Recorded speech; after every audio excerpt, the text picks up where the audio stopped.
Gostaria de saber se no livro dos médiuns existe alguma fala sobre choque anímico. Não. Então você poderia... Essa expressão choque anímico, ela não está presente no livro dos médiuns, não temos isso. Ela é uma construção mais típica do próprio movimento espírita. Ao longo da construção do movimento espírita, essa expressão surgiu e se tornou, de certa maneira, até usual dentro do movimento falar-se de choque anímico. Mas a obra de Kardec, ela não trata dessa questão no livro dos médiuns. Se você quiser falar um pouquinho o que é esse choque anímico, pode ser que alguma pessoa tenha... Tudo bem. Vamos lá.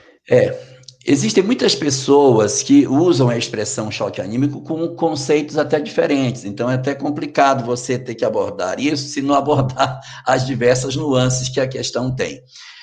Do ponto de vista teórico, o que é choque anímico? É o impacto do espírito que se manifesta pelo médium. O choque anímico é a condição do espírito que, quando entra num processo de psicofonia, quando ele se conecta com o médium e que ele sente o organismo do médium, que ele sente toda a estrutura física que o médium possui, da mesma maneira que o espírito interfere no médium, o médium sente mal, desconforto e tal, o médium também interfere no espírito. E uma das questões que ele interfere é nessa vinculação do choque anímico.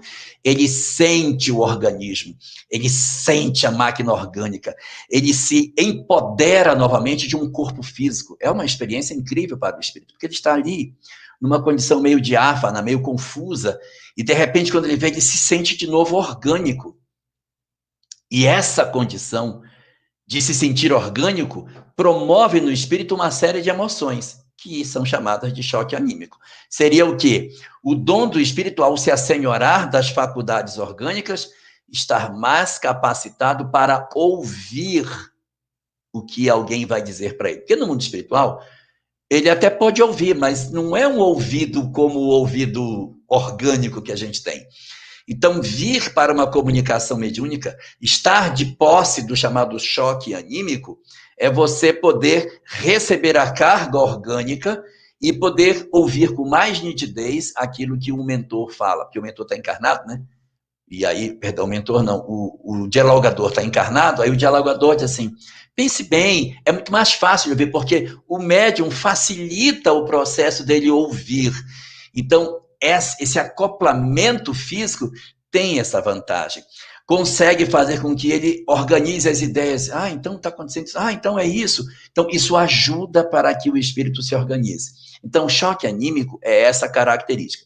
Mas ele também é utilizado de uma outra maneira que nem sempre é indicada dentro do movimento espírita. Por isso que é meio polêmico falar.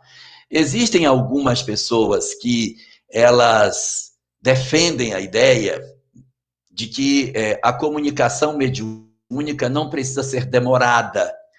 O simples choque anímico, ou seja, o simples processo de incorporação, de conexão, em que ele se sente orgânico, já seria para o espírito um processo muito interessante de reconstrução. Há quem defenda essa ideia, e aí sugere que durante a reunião mediúnica você tenha apenas uma curta passagem do espírito pelo médium.